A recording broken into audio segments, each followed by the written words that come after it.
Kalau kiamat terjadi menghabisi dunia, tidak ada yang nampak satu pun makhluk Allah, rata, mengering. Itulah yang hari ini kita takjub, Masya Allah, luar biasa indahnya bangunan-bangunan, kita takjub, ternyata hancur lebur semuanya. Lalu Allah mengatakan, wa fil akhirati azabun syadid, Allah sudah siapkan azab yang syadid, yang keras di akhirat. Wa maghfiratun, juga Allah sudah siapkan ampunan minallah, wa ridwan, Allah ridha. Wa mal hayatud dunya illa mata'ul ghurur, kehidupan dunia itu hanya tipu daya atau kesenangan yang palsu belaka.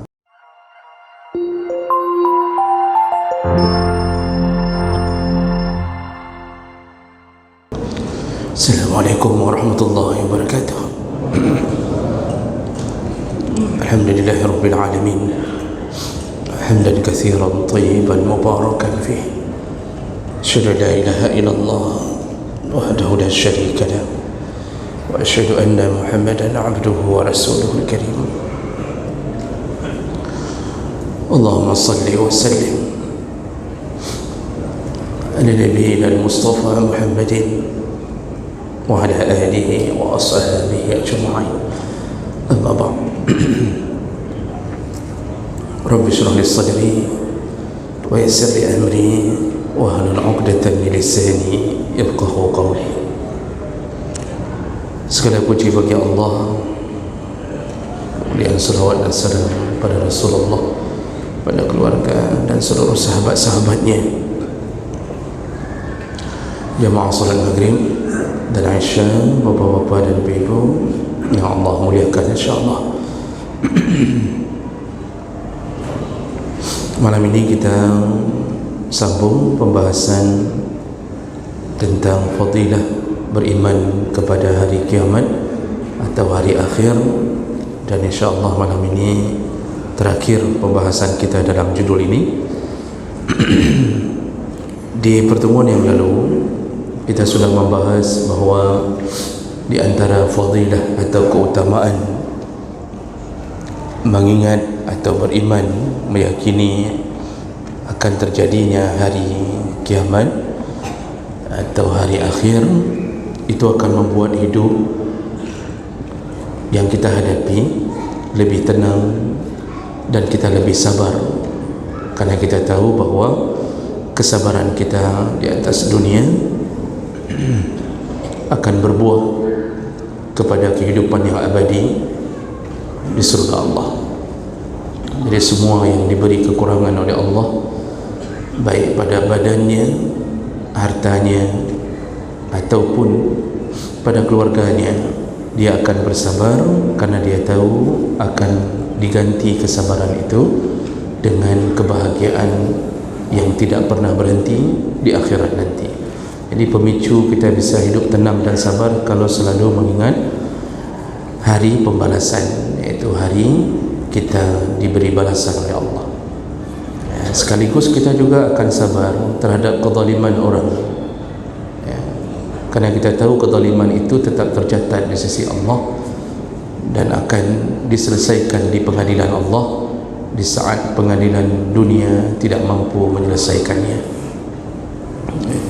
Orang yang pernah ditumpahkan darahnya, yang pernah ditipu, yang pernah disakiti perasaannya, dilukai tubuhnya atau apa saja, maka dia tetap dalam keadaan sabar menunggu datangnya hari akhir.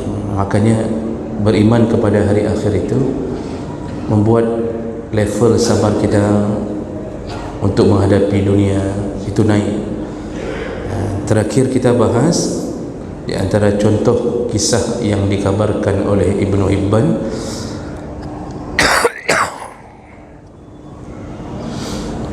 salah seorang sahabat yang bernama Abu Qilabah Al-Jarmi yang hidup penuh dengan kesabaran. Dia mengasingkan diri di tengah padang Sahara karena menghindar dari jabatan yang ditawarkan, karena takutnya pada dosa. Dan dia bersama anaknya hanya membuat kemah di tengah padang pasir. Lalu kemudian dia mendapatkan musibah dari Allah, tangan dan kakinya lumpuh di tengah perjalanannya itu.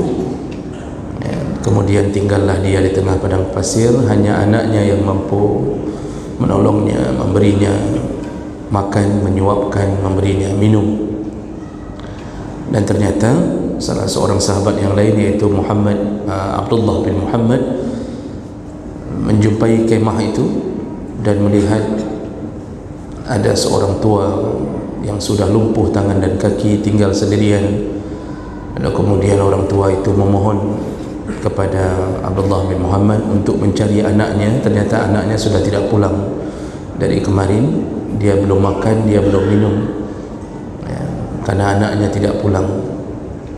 Akhirnya dicari dan ditemukan anaknya ternyata meninggal di tengah padang pasir, telah dimakan oleh serigala padang pasir. Begitu dikabarkan kepada Abu Kilabah, Abu Kilabah menjawab, segala puji bagi Allah yang telah mencabut nyawa anakku sebelum sempat dia bermaksiat. Jadi begitu syukur di balik musibah oleh Abu Kilabah. Dan kemudian tidak lama pun, karena mungkin menahan hati yang sedih, dia pun ikut meninggal. Lalu kemudian setelah jenazahnya ditutupi, datanglah 4 sahabat yang lain yang melewati tempat itu, kemudian ingin melihat jenazah ini siapa, karena dari tadi Abdullah bin Muhammad tidak tahu ini siapa sebenarnya orang tua ini. 4 sahabat yang lain datang lalu mengatakan kepada Abdullah, wahai Abdullah, bukalah kain penutup jenazah ini, bukalah biar kami melihatnya, mungkin kami mengenalnya. Begitu dibuka, keempat sahabat itu langsung mengenali bahwa itu adalah Abu Kilabah, salah seorang sahabat yang sangat mencintai Allah dan Nabi, dan yang paling takut mendapatkan jabatan karena takut jatuh ke dalam dosa.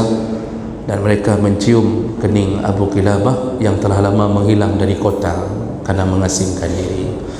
Akhirnya semuanya menguburkan Abu Kilabah sesuai dengan syariat Islam. Nah, malam pertama itu di penutup cerita disebutkan bahawa Abdullah bin Muhammad bermimpi juga malam itu.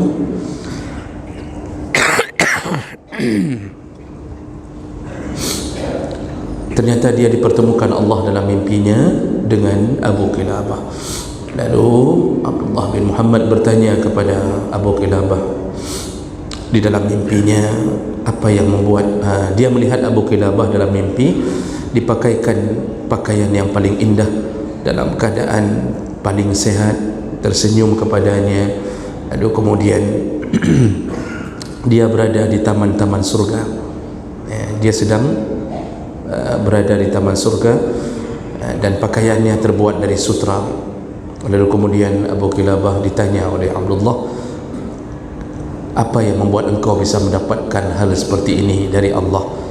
Lalu Abu Kilabah menjawab, yaitu syukur ketika mendapatkan nikmat, sabar ketika mendapatkan musibah di atas dunia. Lalu Abu Kilabah membaca ayat, iaitu surat Ar-Ra'd ayat 24, salamun alaikum bima sabartum fa ni'ma uqbad dar. Jadi malaikat mengatakan kepada semua orang yang sabar di dunia karena berharap balasan di akhirat, bahawa selamatlah kalian, sejahteralah kalian dari hasil kesabaran kalian, dan inilah sebaik-baiknya tempat balasan Allah SWT. Kisah ini ditulis dan diterjemahkan di dalam banyak kitab oleh para ulama, dan kitab dasarnya adalah As-Siqat karya Ibnu Hibban, telah ditahqiq beberapa kali. Jadi ini kisah sahih tentang sahabat yang penuh dengan kesabaran. Begitulah orang-orang yang berharap akhirat. Jadi kita ini kalau kira-kira rezeki belumlah sepadan dengan orang-orang yang Allah beri nikmat, berharaplah di akhirat. Yang sudah banyak diberi nikmat, bersyukurlah demi berharap kehidupan yang lebih baik di akhirat. Yang miskin-miskin, yang gaji di bawah 1 juta, jangan menangis, jangan memukul-mukul diri, jangan meratapi nasib. Bermimpilah semoga surga menjadi miliknya sebagai pengganti. Yang sudah berapa kali tidak lulus PNS, jangan sampai menyogok urusan gara-gara itu. Cukup bersabar saja. Oh, mau kahwin, kahwin saja. Cari istri yang juga bisa bersabar di atas kehidupan seperti itu. Jangan gaji sejuta, cari artis. Jadi inilah kehidupan tentang harapan hidup bahagia di akhirat. Baik, kita lanjut. Fadilah yang terakhir dari beriman kepada hari kiamat atau hari akhir, yaitu orang-orang yang mengimani adanya hari akhir, maka itu menjadi penyebab dia bisa mengetahui dan menghindar dari tipu daya dunia.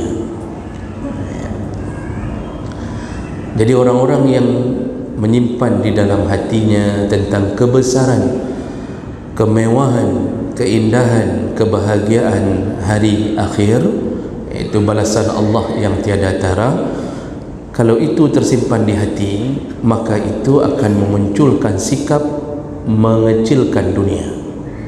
Jadi dunia tidak berharga baginya, karena harapannya adalah janji Allah yang bernama surga. Makanya perlu diimani. Kalau baca Quran, kalau bertemu dengan ayat-ayat keindahan surga, itu perlu dibaca terjemahnya, Bapak Ibu. Kita kadang-kadang enggak baca terjemah sehingga kita lewati keindahan-keindahan itu. Kita tidak tahu bahwa Allah sudah janji akan begini, akan begini. Tapi karena kita lewatkan tanpa mengetahui, sehingga tidak masuk ke dalam hati kebesaran akhirat. Akibat tidak masuk ke dalam hati, yang muncul adalah kemewahan dunia, kebesaran dunia. Memang dunia ini adalah tempat yang memang disebut oleh Allah penuh dengan tipu daya, mata'ul ghurur, penuh dengan tipu daya. Kenapa Allah buat ini? Kenapa Allah enggak buat saja rangkaian hidup kita dari alam rahim, masuk sebentar ke dunia, langsung mati semua, masuk surga? Kalau begitu cara hidup, tidak ada keindahan ketika menikmati surga. Maka Allah buat ujian. Allah buat ujian. Lulus itu paling indah ketika sudah lelah belajar. Makan itu paling enak kalau sudah terbiasa makan tidak enak. Maka dunia ini dibuat sebagai tempat ujian dan penuh dengan tipu daya. Allah Subhanahu wa taala telah menyebutkan ini berulang-ulang dalam Al-Quran tentang sebenarnya keadaan dunia. Kalau kita melihat dunia, Bapak, Ibu, kita kan enggak bisa menilai dunia karena kita berada di dalamnya. Seperti semut berada di atas bola dunia global, dia tidak mengerti apa itu yang sedang berada di depannya. Yang paling tahu ya kita nanti akan jelaskan ke semut, wahai semut, itu kamu sedang berada di atas bola dunia, yang kamu keliling-keliling itu tidak ada apa-apanya. Kita yang tahu karena melihat dari luar. Sekarang kita tidak bisa lihat dari luar karena kita berada dalam jebakan dunia. Makanya Allah yang menciptakan, Allah yang memberitahunya, kamu itu sedang berada di dunia. Dunia itu hina, dunia itu hanya tempat ujian. Jadi disebut dunia pun dari bahasa dana yadnu, itu artinya rendah. Dana yadnu, adna itu bahasanya lebih rendah. Dunia tempat yang rendah. Dari bahasa saja Allah ingin memberitahu ini tempat yang rendah. Jangan habiskan energi untuk menyembah dunia. Allah beritahu dalam surat At-Taubah, ya ayyuhalladzina amanu, wahai orang-orang yang beriman, ma lakum idza qila lakum unfiru fi sabilillahi saqaltum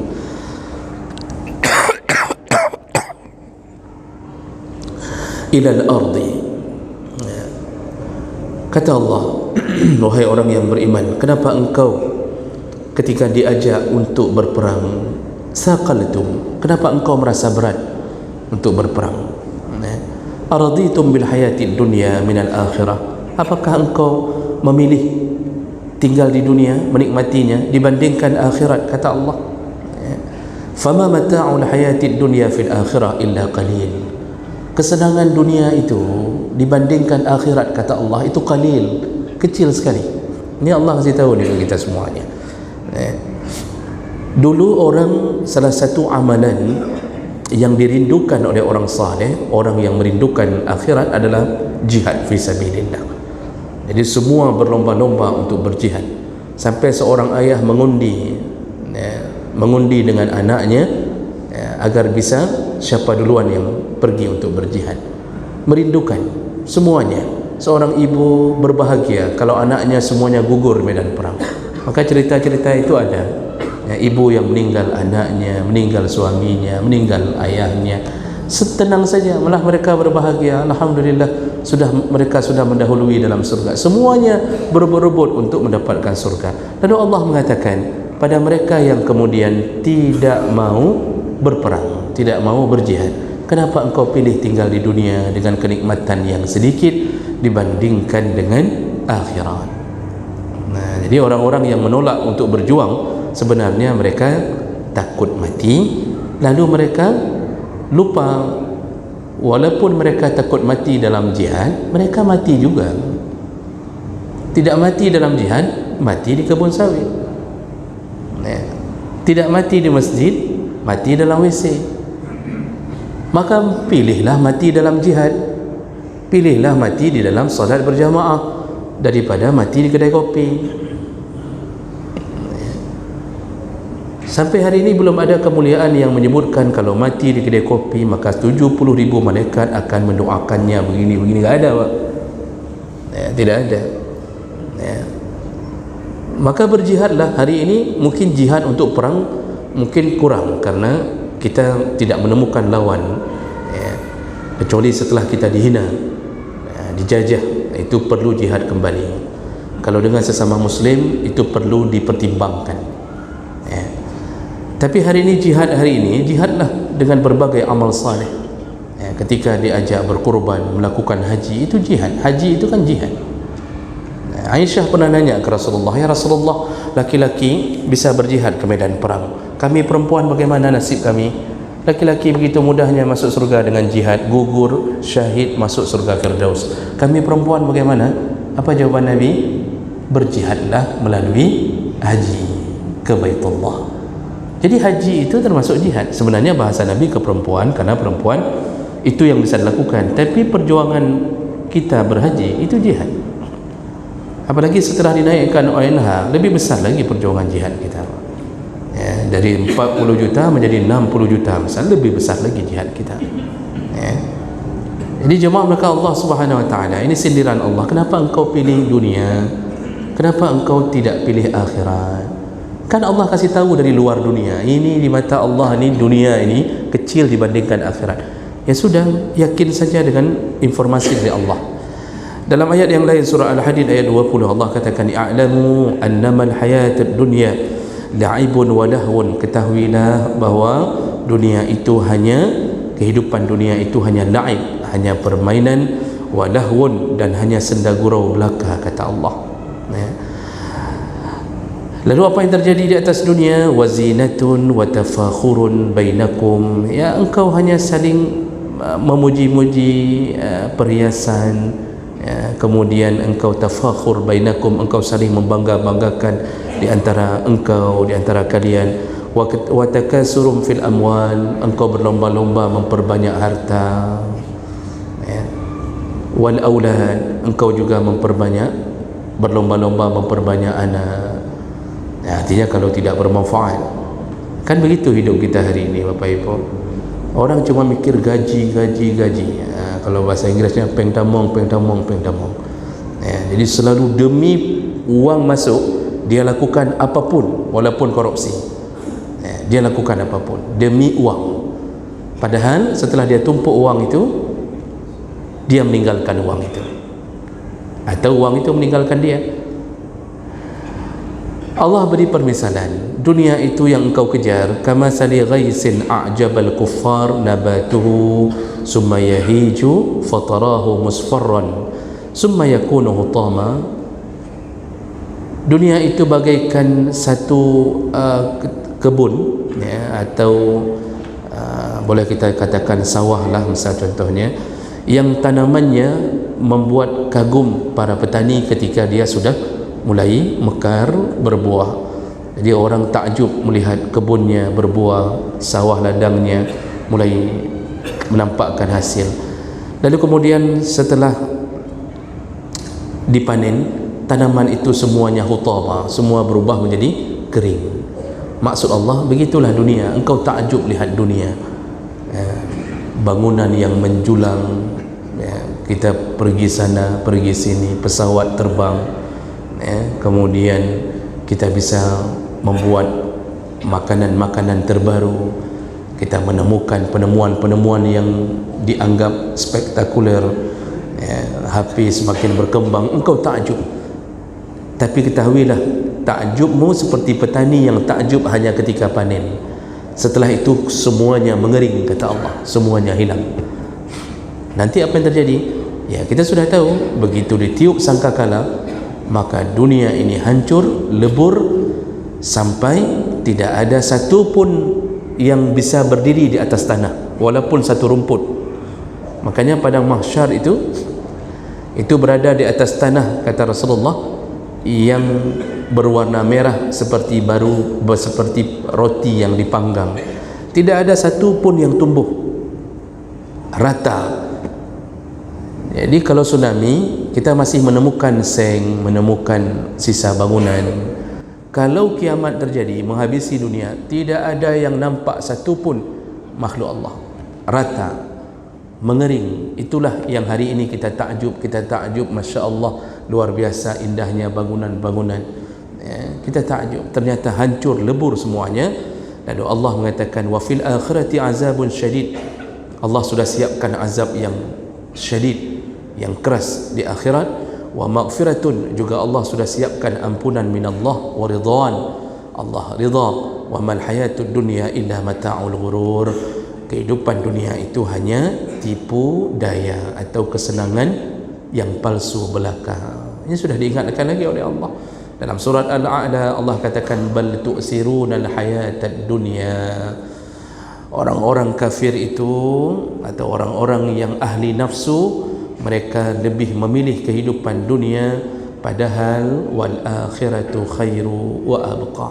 Padahal akhirat itu lebih kekal, lebih baik, lebih kekal. Jadi kalau dalam bahasa Arab menyebutkan baik itu hasan, menyebutkan lebih baik itu ahsan. Kalau sudah dipakai kalimat khair, itu sudah superlatif, enggak ada lagi yang lebih baik daripada itu. Allah katakan akhirat terbaik, wa abqa, dan lebih kekal. Makanya orang-orang kafir itu mereka, angan-angan mereka hanya untuk bersenang-senang di dunia, tapi ditipu oleh harapan-harapan yang palsu. Jadi mereka mengatakan bahawa kita di dunia senang, nanti di akhirat kita juga akan bersenang-senang. Semua dosa kita telah diampunkan karena kita telah ditebus dengan darahnya Yesus. Begitu memang bahasanya. Yang Yahudi juga yakin semua mereka akan bertemu dengan Yahweh atau Yovah, itu Tuhannya Yahudi, karena mereka adalah anak-anak Tuhan. Semuanya orang-orang Hindu ditipu dengan dongeng-dongengnya yang mengatakan bahawa mereka akan berada di nirvana, mereka akan berkumpul di swarga lokal. Nanti Dewa Wisnu, dewa ini, dewa itu akan menjemput mereka. Begitulah keadaannya. Maka karena mereka mengira bahawa hidup itu sudah pasti di sana, arti pasti dengan tipuan itu, mereka menghabiskan kegembiraan di dunia. Makanya Allah sindir orang kafir itu. Kalau dulu kafirnya penyembah berhala, mereka enggak yakin malah adanya hari pembalasan, enggak yakin. Mereka tidak yakin bahawa kita ini akan dibangkitkan lalu bertanggungjawab di atas apa yang kita lakukan. Orang kafir itu sampai hari ini menjadikan dunia sebagai tempat bersenang-senang. Maka semua kesenangan mereka ciptakan, semua. Berfikir lelah, capek untuk mendapatkan apa yang bisa didapatkan dari dunia. Kalau seandainya pelampiasan nafsu seksual menjadi sebuah kesenangan, mereka habiskan waktu itu. Berjemur di pantai-pantai Allah dengan keadaan setengah telanjang, itu menjadi sebuah kesenangan bagi mereka. Kalau dianggap mabuk itu menjadi fly, lalu kemudian mereka senang, maka lakukan. Jadi enggak ada batas, tidak ada batas. Kenapa? Kita kejar kehidupan dunia. Itu sistem orang kafir. Maka pernah saya katakan mereka menciptakan permainan-permainan terbaru untuk menyenangkan hidup di atas dunia. Berbagai permainan sudah dilakukan, baik yang memicu adrenalin ataupun yang hanya sederhana saja. Itu di China, itu sudah mulai dibuat yang terbaru Pak. Ayunan, dibuat ayunan, itu ditarik dari tower. Ditarik dari tower baru dilepaskan. Jadi ayunannya sampai ke sebelahnya itu jurang, ditarik dari tower, lepaskan sebelahnya jurang. Ini kan teriakan-teriakan itu seakan-akan melepaskan semua sengketa dalam rumah tangga. Jadi waktu berteriak di ayunan itu, semuanya seakan-akan lepas kesenangannya, tidak teringat bagaimana suami menghantamnya ke jendela, tidak teringat bagaimana dia tidak diberi nafkah, tidak teringat bahawa dia begini, dia begitu. Dilupakan semua dengan membuat kesenangan itu. Mereka berfikir inilah surga kita. Makanya benar Nabi katakan, ad-dunya sijnul mu'min wa jannatul kafir. Dunia ini penjara bagi orang mukmin. Mau mabuk tidak boleh, mau ini tidak boleh. Lihat gambar di Instagram, hati-hati, kena sedikit iklan yang porno balik langsung hilangkan. Ini enggak boleh, itu enggak boleh. Dipukul sana, dipukul sini oleh orang tua kita karena enggak salat begini dan begitu. Itu kehidupan orang ahli surga. Dunia penjara. Orang kafir serba boleh. Orang-orang yang ahli nafsu serba boleh. Kita ini tahan-tahan supaya jangan terjatuh dalam riba. Kita tanya sama ustaz, boleh enggak saya pinjam dengan cara begini? Bagaimana kalau saya kasih uang DP dulu, lalu begini. Semuanya menahan-nahan diri. Hari ini mereka yang menginginkan neraka, mereka malah berfikir sebaliknya. Bagaimana cara kita kembalikan supaya bank-bank konvensional kembali semuanya ke Aceh? Yo kalau Melayu Pak.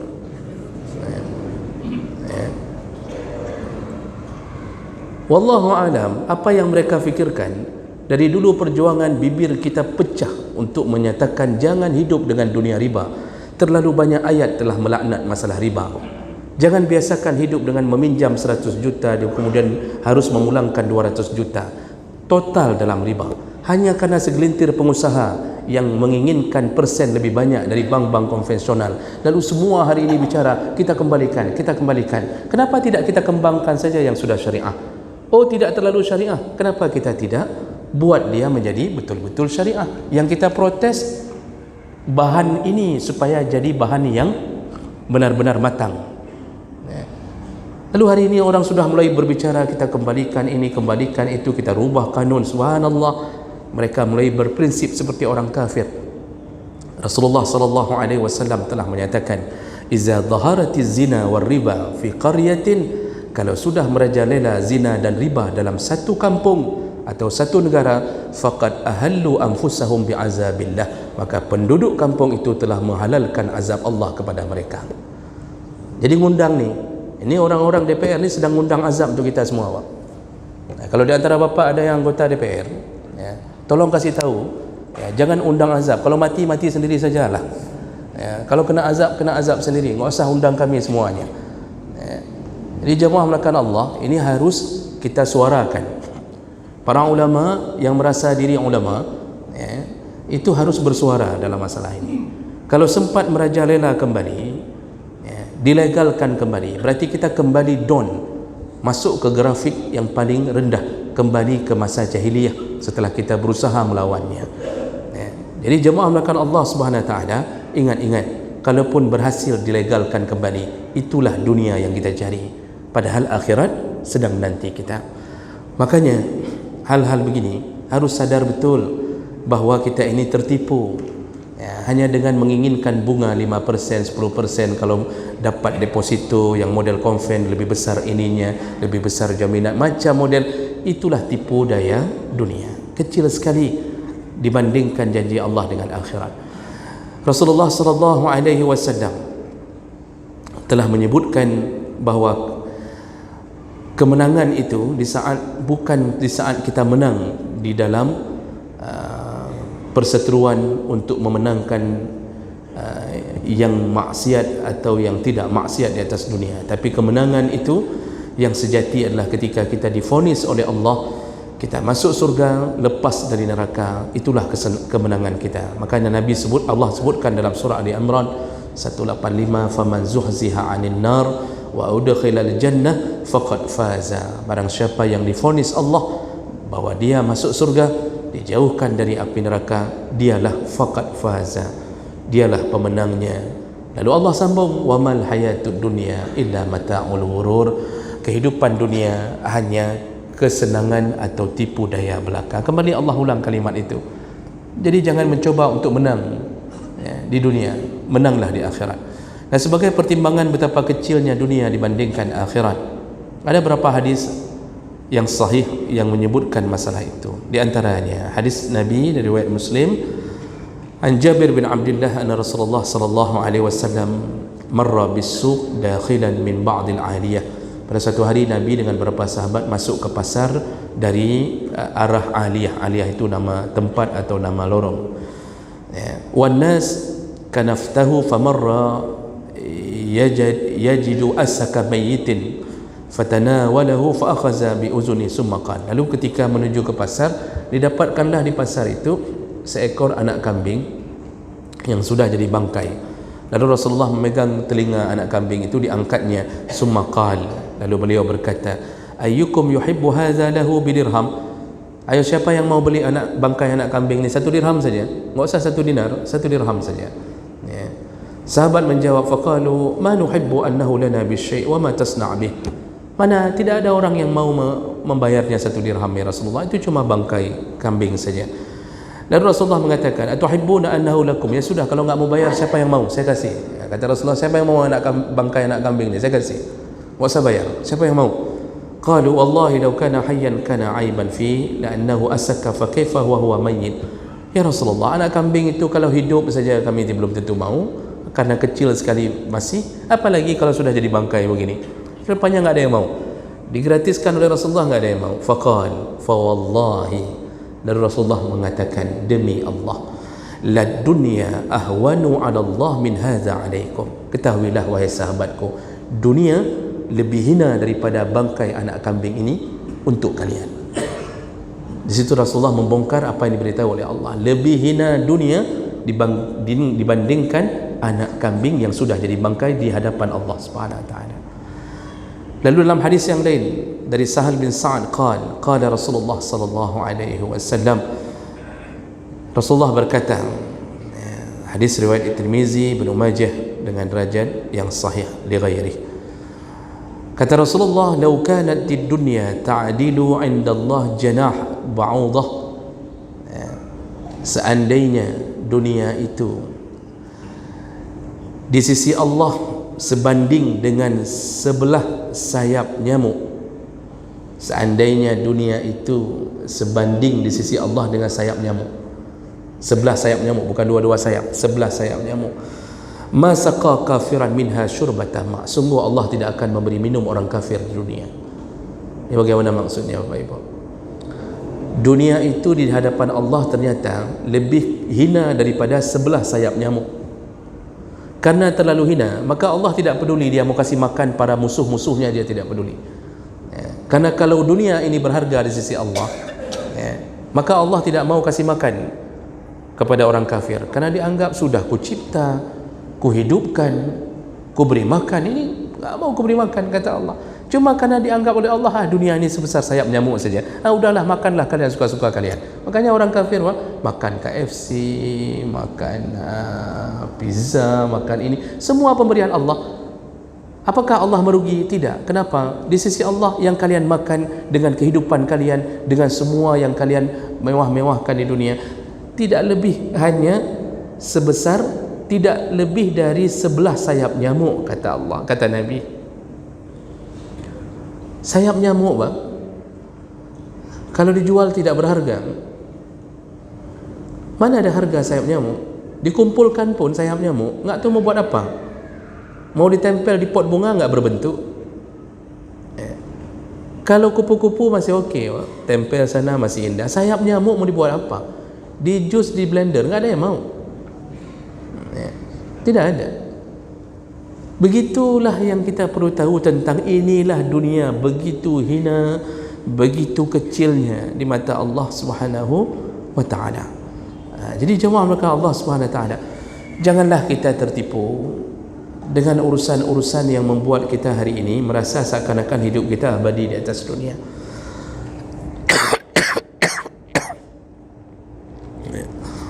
Makanya Rasulullah sallallahu alaihi wasallam ketika beliau tidur di atas tikar, lalu kemudian Umar bin Khattab mendatanginya dan melihat bekasan tikar melekat di punggung Rasulullah.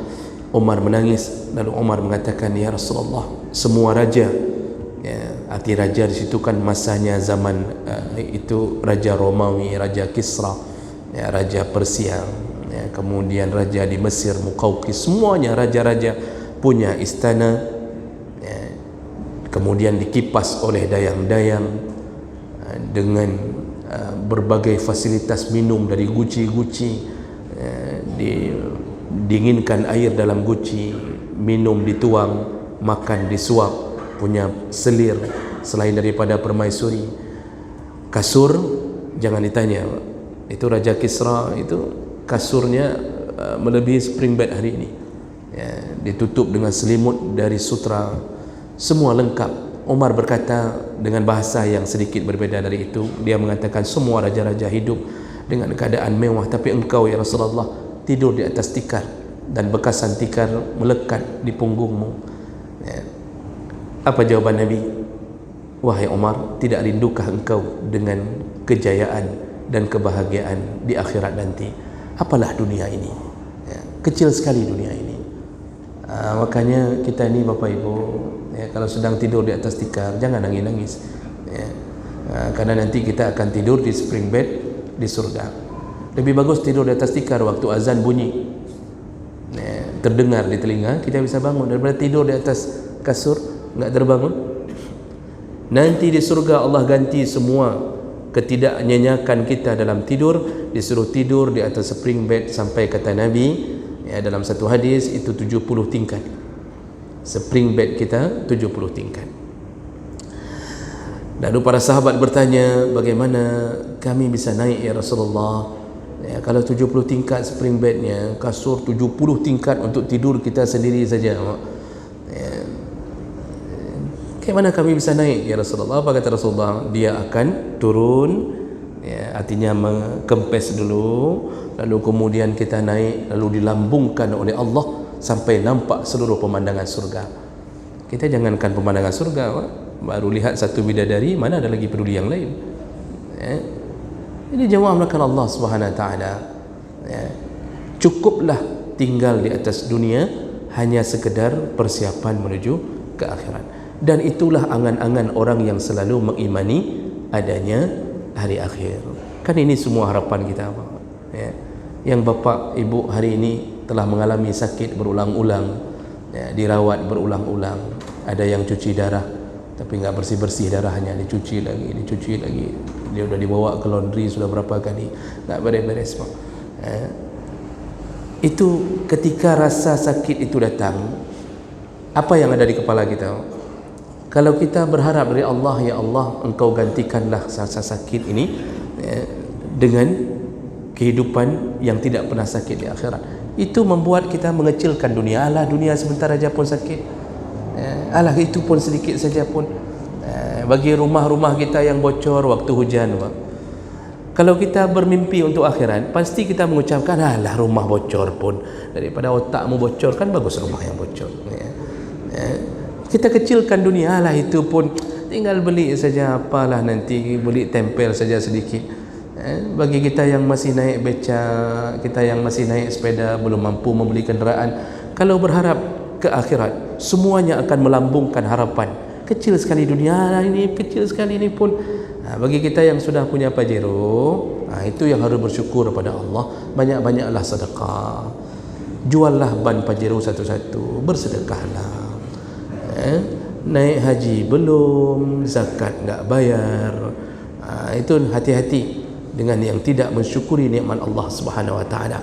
Jadi jemaah maka Allah Subhanahu wa taala, lihatlah bagaimana Nabi menggambarkan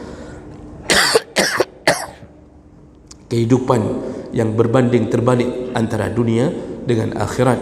Dan mudah-mudahan dengan apa yang Nabi sebutkan ini, kita begitu yakin sehingga kita tidak menjadi hamba yang alhaakumut takasur, yang berlomba-lomba menumpuk-numpuk harta. Ya, enggak habis-habis Pak harta. Sudah stroke pun masih menumpuk harta. Heran, sudah stroke masih menumpuk harta. Itu belum juga taubat. Ada yang sudah umur 70 tahun lebih, Pak, itu masih memikirkan partai. Masih memikirkan ini, kita harus calonkan calon presiden dari partai kita begini, kalau kita menang maka Indonesia ini milik kita. Ada juga orang tua yang kapungo ke pegahro ke mazhab Soekarno. Jadi dia mengatakan mazhabku mazhab Bung Karno, katanya. Ini lebih gila lagi, Pak. Kenapa enggak tobat saja, duduk-duduk saja kemudian mati masuk surga? Ngapain buat-buat sensasi untuk menghabiskan hidup hanya untuk membuat inilah kami, inilah pesantren kami, inilah pesantren yang tidak pernah digrebek, yang tidak bisa disentuh oleh pemerintah. Jadi ini tipu daya semuanya, ya, tipu daya. Kita yang sudah pensiun, perbanyaklah untuk beribadah menunggu datangnya malaikat maut. Jadi kehidupan seperti ini akan membuat kita terus berharap-harap semoga akhirat kita lebih baik daripada dunia kita. Ya. Inilah Bapak Ibu tentang fadilah kita beriman kepada Allah dan hari akhir, dan ini kami kumpulkan dari beberapa kitab. Ya. Tidak ada kitab khusus, tapi dari beberapa kitab kami kumpulkan, dan insya-Allah kita minggu depan kita akan masuk ke dalam judul yang baru, ya, masih seputar rukun iman, ya. InsyaAllah mudah-mudahan apa yang kita sampaikan bisa menjadi bahan renungan bagi kita untuk melanjutkan hidup demi masuk ke dalam surga Allah Subhanahu wa taala. Subhanakallahumma bihamdik asyhadu an la ilaha illa anta astaghfiruka wa atubu ilaik. Wassalamu alaikum warahmatullahi wabarakatuh.